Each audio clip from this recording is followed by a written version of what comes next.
Jamaica's rich culinary heritage has been a source of success for many, and over the years, the ever-changing landscape of our cuisine has given opportunities to those willing to try a more creative approach to food.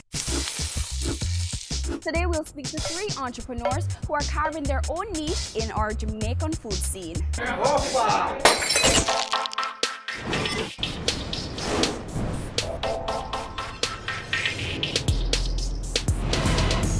The chaos of creativity meets the stricture of structure on Business Access TV's CAMEO.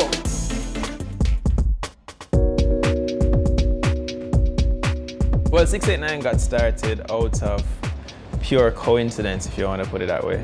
I was nowhere looking for a restaurant to open. I was just wrapping up a 4-year stint at the French Embassy.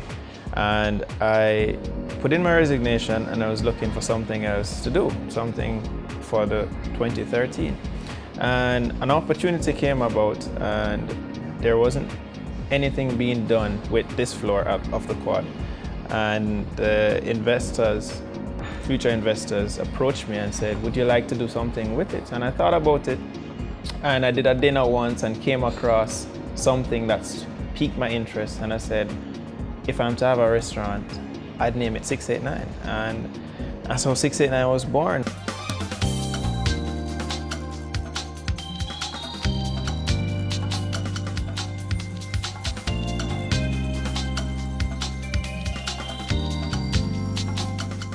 We wanted a kind of casual, elegant feel to the cuisine that we were going to bring.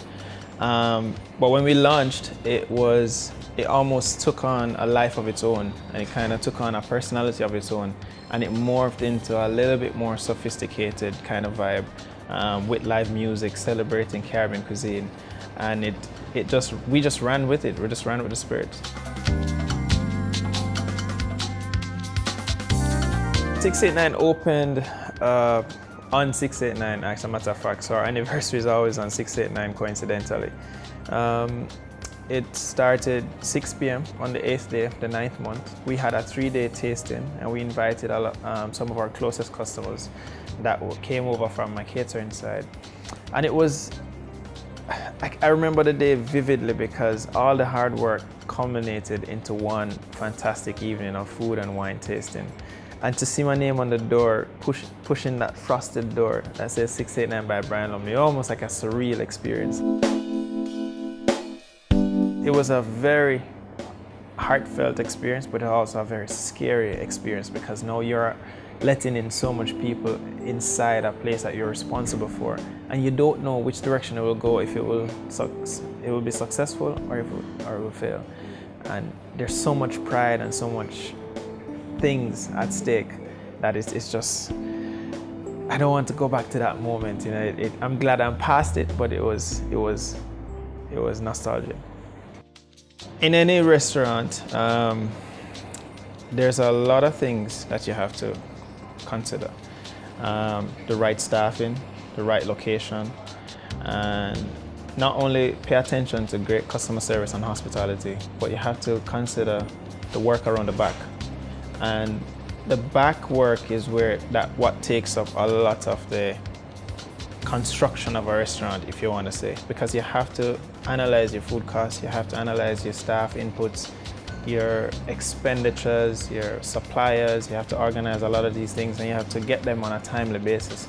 So the strategy for the restaurant is very important to sit down and hash out before you start in a restaurant. The startup cost, I'd say between $3 and $6 million.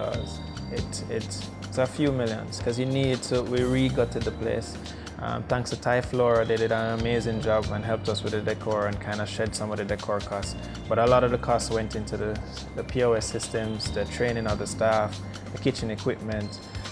We had to reorganize the place because before, the prior owners was Christopher's, a popular jazz lounge here. And it was designed for cocktails and a bar. So the kitchen was not equipped to do gourmet food, for example. So we had to kind of restructure that aspect a little bit and purchase some new equipment in order to facilitate our menu.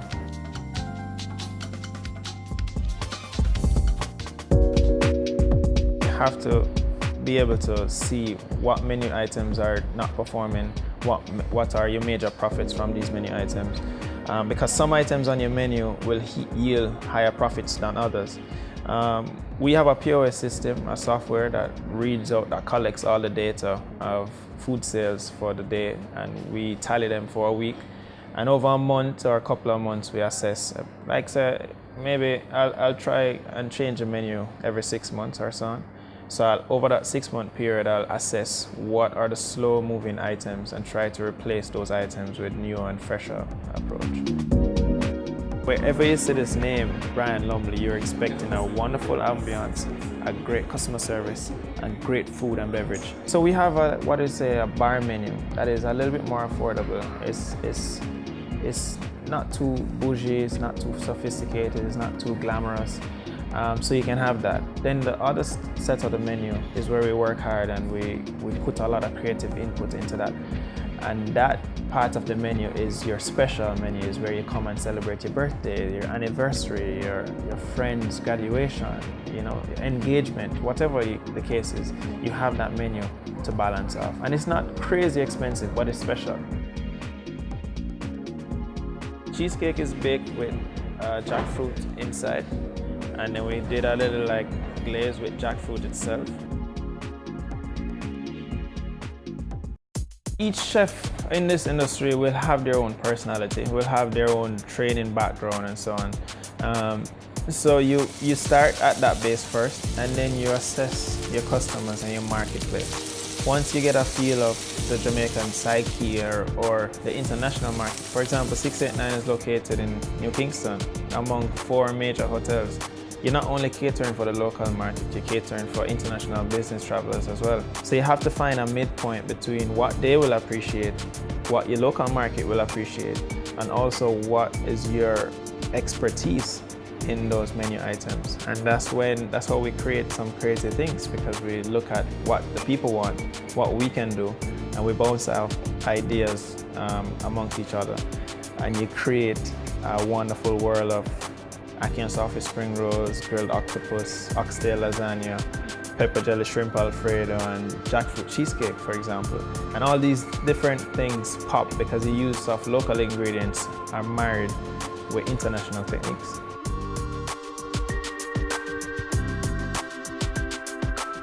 .689 by Brian Lumley, the 2 brands. When I started the restaurant, and we talked about marketing strategies earlier, the reason why I attached that is because as the brand Brian Lumley was developed before 689, many people at the time knew Brian Lumley before they knew 689. 689 is becoming a stronger brand now and can lay on its own. And you want to have that continuing for other concepts. So for example, I may come out with Scotch Bonnet by Brian Lumley, because no one knows the initial concept that you're gonna start, but they may know Chef Brian Lumley. So anywhere you see that, it's almost like a stamp of approval to say, wherever you see this name, Brian Lumley, you're expecting a wonderful ambiance, a great customer service, and great food and beverage. And that's the kind of quality that we want to pursue throughout any concept that we use. So that's how the name tied in with 689, to say 689 by Brian Lumley. Because we want to start a movement, we want to start something that Jamaica or the Caribbean has never seen before. And we want to keep that consistent for years and years and years to come.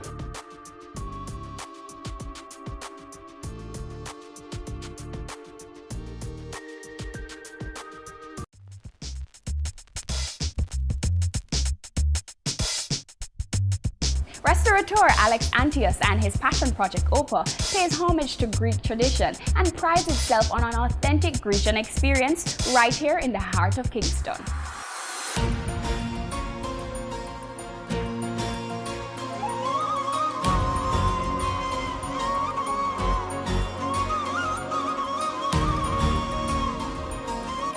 I've always felt there was a need for different type of restaurants in Jamaica.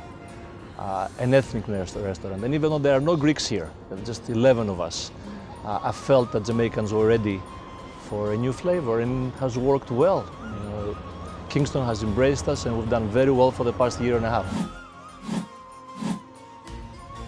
Starting a business from scratch is hard work. How did you raise the capital to open doors? The capital came from my personal accounts. So it was all your money? It was there, yes. Jamaicans aren't familiar with Greek cuisine. How did you go about introducing the food? I wouldn't say that all Jamaicans are not. There are plenty of Jamaicans who have had Greek food, whether it's in London or in New York or in Miami or in Toronto. There are plenty of Greeks in those areas. And I know plenty of Jamaicans in those areas that eat at Greek restaurants. And I know of plenty of Jamaicans here that have tried Greek food before. However, the ones that haven't, I explain to them that I'm keeping it authentic, I'm keeping it Greek. What were some major hurdles that you encountered? The biggest hurdle for me is teaching my team customer service. I'm really picky about how we treat our customer. I've always said without a customer, we're nothing but four walls. So we have to give you an experience. It's not just about good food, it's about the experience, and service is important. So finding good servers, good bartenders who understand the significance of customer service, of customer being the king, and teaching them how to go about it. How do you rate the Jamaican process to start a business? How difficult or how easy is it? There are parts of it that are extremely easy and parts of it that are extremely difficult. There is a lot of red tape, a lot of bureaucracy as you're trying to get things done. I also don't feel that there are enough incentives from the government to help people, especially young people who want to enter business. On the other hand, things are comfortable here. For example, if I was to open a restaurant in New York, and like I said, I used to have one in Los Angeles years ago, trying to get your liquor license can take months or years sometimes, and it takes a lot of money. Well, that is not the case here. You can move much faster. But I wish that the government would really give some incentives, not only to young Jamaicans who want to open businesses, but also to foreigners like myself, so there can be incentives to come and invest money here. How many customers are you feeding on a daily basis? Well, it depends. Is it a weeknight or is it a weekend? Any day, on average. No less than 30 or 40, and most, especially weekends, over 150. How would you assess what is doing well on your menu and what isn't, and how do you revamp if it's not doing so well? The best indicator is if things are left over and they're not moving. But I look at sales, obviously. Our system tells me what we sold the night before, the week before, the month before. I see what's moving, what's not moving. If something isn't moving, I would replace it. However, I haven't had to do much of that. People have embraced our menu. Since we opened, and that's almost a year and a half now, I have removed just 2 dishes that were not doing well. I keep on adding things though, and our menu is getting bigger and bigger. You have to import a lot of your products, your ingredients. Yes, I do. How do you manage those costs? Well, first of all, it's a headache importing in Jamaica, and it's expensive. I wish the government would help people. For example, I bring Greek wines and Greek beers here because they are not available. And I think it's important that if I'm introducing Greek food to Jamaicans, they should also enjoy Greek wines and Greek beer. I refuse to have a Greek restaurant without that. And it costs a lot of money to bring those wines and those beers in. And unfortunately, that expense gets passed to the consumer. Transportation, shipping from the States here, and import duties are more expensive than the product itself. You've diversified your offerings here at OPA with a new lounge. Tell me about that. Since I opened OPA, from day one, I wanted to utilize the space that you and I are sitting right now, for a lounge. Because I like the idea of people coming to enjoy a drink, eat something light for the night, or come out for a drink after they have dinner at OPA. OPA is an indoor area, air-conditioned, comfortable in that sense. Santorini, the new place, is outdoors. There is a deck, there is an outdoor bar. And I really want to give the feeling of a Greek island, and that's why I named it Santorini, which is one of the more famous Greek islands. I really want to feel that part of me being in Kingston is offering Jamaica a little piece of Greece. I offer something that nobody else has, and I do it well, and the numbers have been speaking for the last year and a half. And that's why we're so successful. Santorini, on the other hand, to most people, is another lounge, another bar. So through good drinks and reasonable prices, I have to attract the crowd. So here the product is not unique as OPA. Liquor is liquor.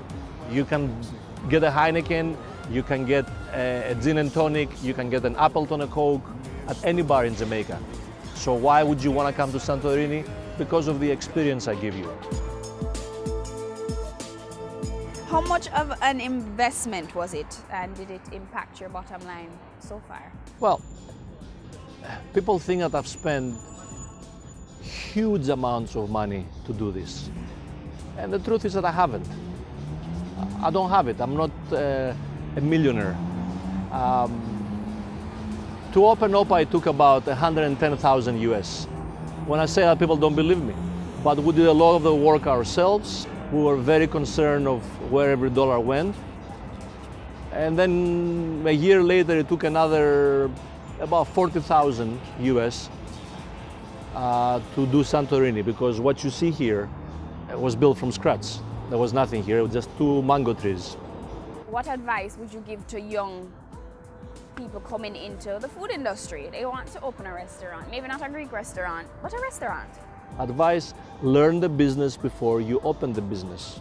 Learn how to be a server, learn how to be a host, learn how to be a bartender, learn how to cook, learn how to clean the toilets. You have to be able to do everything in your business, because that's when you're going to succeed. Don't just rely on others to do it for you.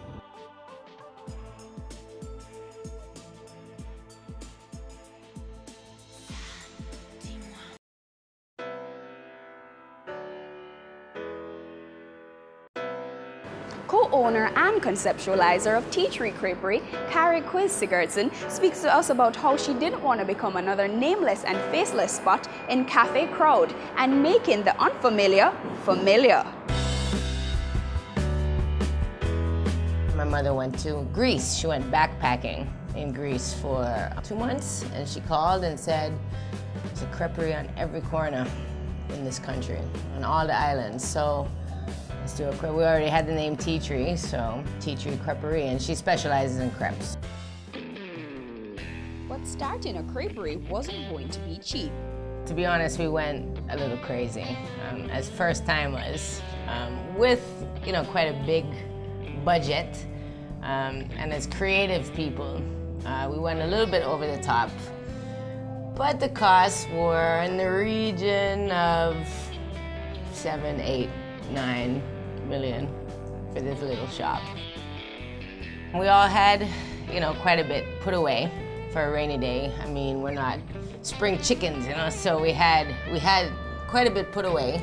We also took out a hefty loan from the bank, and that was a task in itself, convincing the bank manager that crepes were gonna be a hit. The man is like, so you sell shoes and food? Like, I don't understand. Crepe? Carrie points out that upon embarking on the vision, the business model they chose was a simple one. We have a loyalty, a customer loyalty business model, and for that we have a great space, great food, great customer service. It's very simple. Just keep it consistent and they'll keep coming back. It is most important that you know what the consumer wants. It's most important. Before all else, well, obviously the name and the menu is the first and foremost, but the customer is what keeps the name and the menu there. It's what pays the staff. They're what, buy the uniforms and buy the food to make the dishes. So you need to know what your customer wants, and not only what they want, but what they don't want is perhaps even more important than what they want, so you can steer clear of things they don't want. Making a creperie profitable in Jamaica required a delicate balance of marketing and strategy. Jamaicans are completely unfamiliar with crepes, and most of the food that we have on our menu Of course, they're well-traveled, Jamaicans educated overseas. They're familiar with the food that we serve, that we make. So how you market is to get everybody on the same level when it comes to the familiarity. So you make the unfamiliar familiar. It pains me to do things that other people have done. It pains me. It's like you're showing up at a party in the same dress as somebody else. It's painful. It's painful. So it's very, very important to me that any project that I'm working on is completely new and unfamiliar. And that's the challenge, is making it familiar and making people understand it and love it. Yeah, there's not a lot of creperies in the country. There's no creperies in the country, just tea tree creperie. But now what's happening is that other people are making crepes. When I was writing my business plan and researching, you know, I'm not a business plan writer, but I also didn't have $400,000 in my budget to buy a business plan. So I wrote it myself, and in researching it, every second word was competition, competition, know your competition, know your competition. But as far as I'm concerned, as long as you concentrate on what you're doing and you focus on what you're doing, as long as you do it the best that you can do, you really don't have to. I mean, if you're not as good as the competition, what are you gonna do? Do what the competition does? You know what I mean? So I won't. Other people do, but I won't. On average, Tea Tree gets out about 40 crepes a day. And with the many options available, patrons are able to build their own crepes with as many different ingredients as they want. Well, we know people love beef, love the beef that we make. The smoked marlin crepe, word just gets around town that it's great and people love it. We can never take that off the menu. It's our signature dish. You know, people might not talk about the banana cream pie so much, but if I see that it's not being ordered, I push it more, because everything that's on the menu is equally as good as the other. So as long as we market a dish to somebody, they will eat it. It's important. It's all marketing. Everything is marketing. It's a delicate balancing act to ensure that while ingredient costs are taken into consideration, menu items are still affordable. One shrimp costs us $120. One shrimp. But we can't use 3 shrimp in a crepe because if people then is like, what is? Where the shrimp there? So we have to use 6 jumbo shrimp. Do the math. Then there's the labor cost.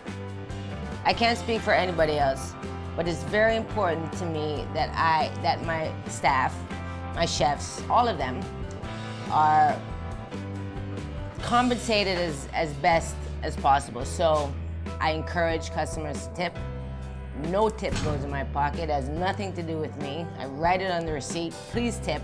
We don't have a service charge, but overtime, I mean, down to the minute, I make sure that these guys are getting their overtime. Sundays are overtime. I go by the book. I follow the rules. It's taken us 3 years to figure that out. You know, when we first opened, we'd poach a whole side of salmon, and then half of it would end up, you know, going bad, which is painful, you know, given the price for the salmon. So we've just learned how to prepare what we need, when we need it. Instead of doing a whole batch of mushrooms, we just do a few servings at a time, and we've learned how to prep quickly. Yes, it's the key. So we're pretty good at keeping waste down.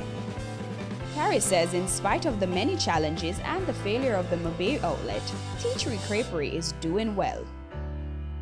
My suggestion is to think outside the box. If you're looking to get into the restaurant industry with something unusual and unfamiliar, just look around, see what you can do. There's lots of ideas, and as long as you market correctly, again, know what your market wants, know what they want to want, know what they need that they don't have, everything will be good.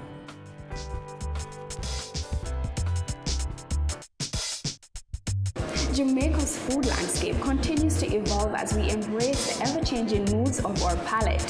Who will be the next innovator to carve out their own slice of the Jamaican foodie pie? I know I can't wait to find out. Until next time, I'm Amita Prasad Webb, and this has been CAMEO.